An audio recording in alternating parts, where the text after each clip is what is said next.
Terima kasih ya.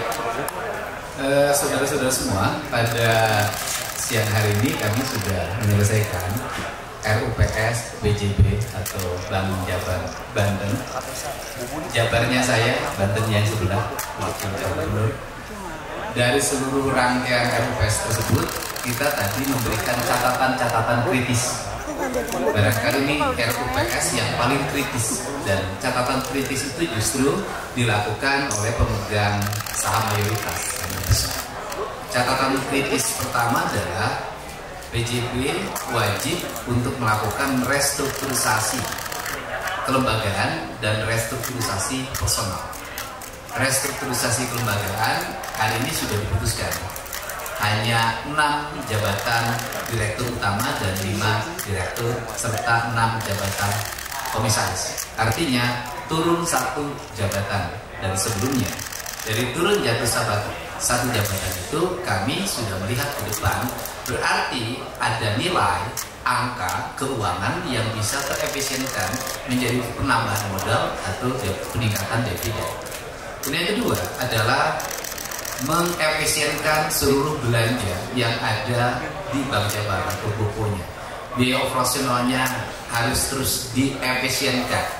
Misalnya contoh saja, kalau dulu misalnya angka biaya promosi Bank Jabar itu mencapai angka 400 miliar. Hari ini saya sudah meminta di bawah 100 miliar. Terus angka-angka yang lainnya harus mengalami penurunan dari angka tadi 700 sekian miliar. Menurut saya itu bisa 3/4-nya saja digunakan. Itu bisa untuk meningkatkan produktivitas. Sehingga BOPO-nya itu kami mengharapkan ke depan tidak di kisaran 90%, tetapi di kisaran 45-50%.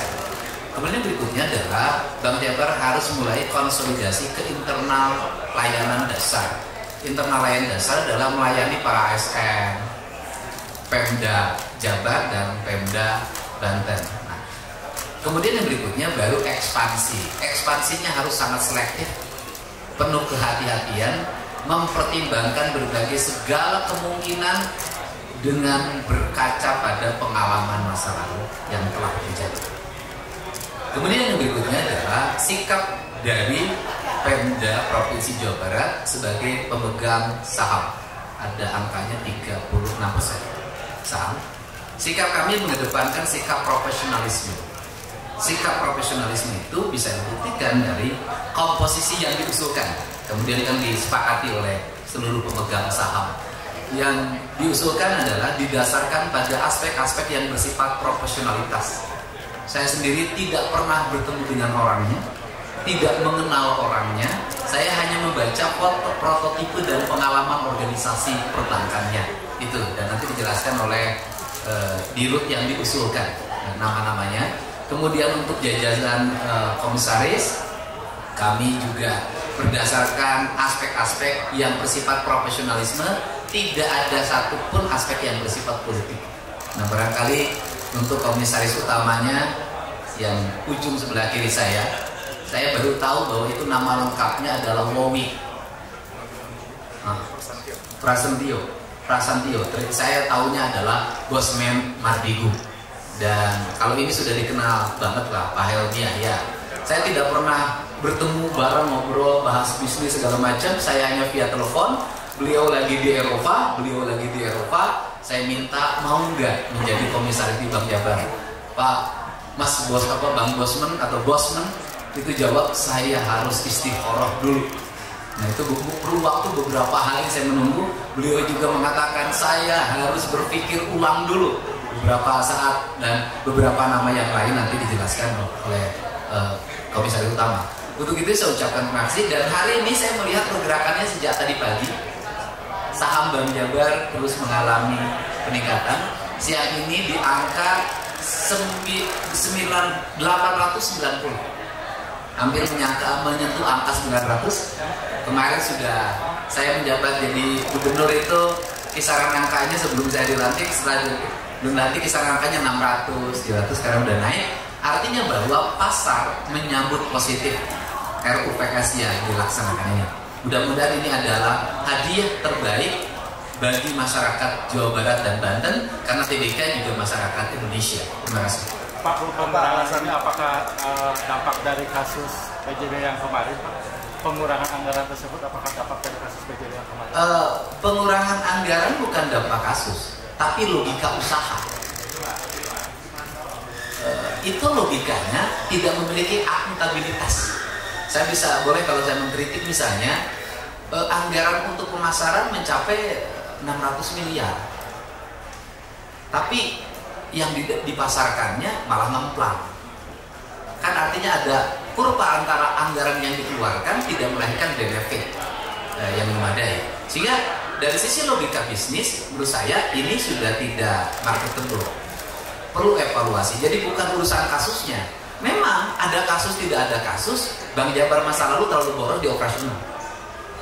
Ada kasus nggak ada kasus? Terlalu boros. Karena terlalu boros sangat memudahkan untuk terjadi penyimpangan. Kalau efisien, efektif, sangat sulit melakukan penyimpangan.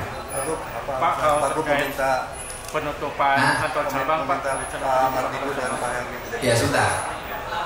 Efisiensi itu nanti adalah satu sudah pada struktur jabatan, pada orang, nanti juga pada jumlah pegawai.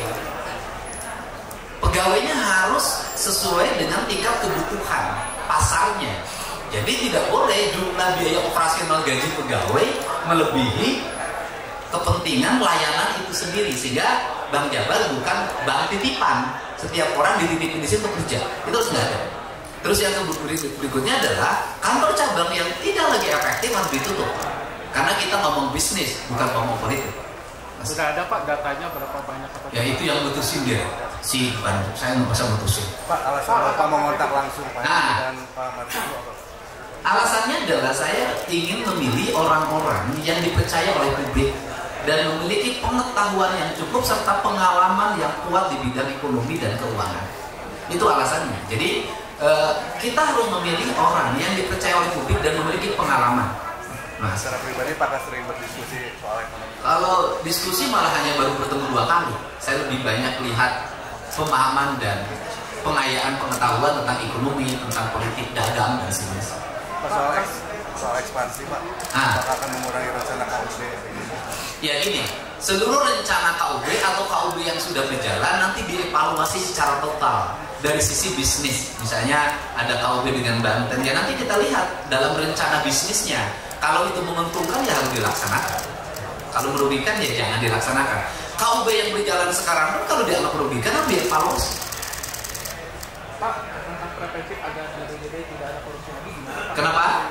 Langkah preventif yang BBJB agar tidak ada korupsi lagi di BBJB gimana? Iya, langkah tidak ada korupsi lagi. Satu, pemerintah provinsinya tidak boleh mengintervensi Bank Jabar. Kedua, gubernurnya jangan mau dilayani oleh Bank Jabar. Dan saya nggak mau dilayani. Saya sudah bisa melayani diri saya sendiri. Nah, kemudian berikutnya adalah jajaran direksinya harus jujur.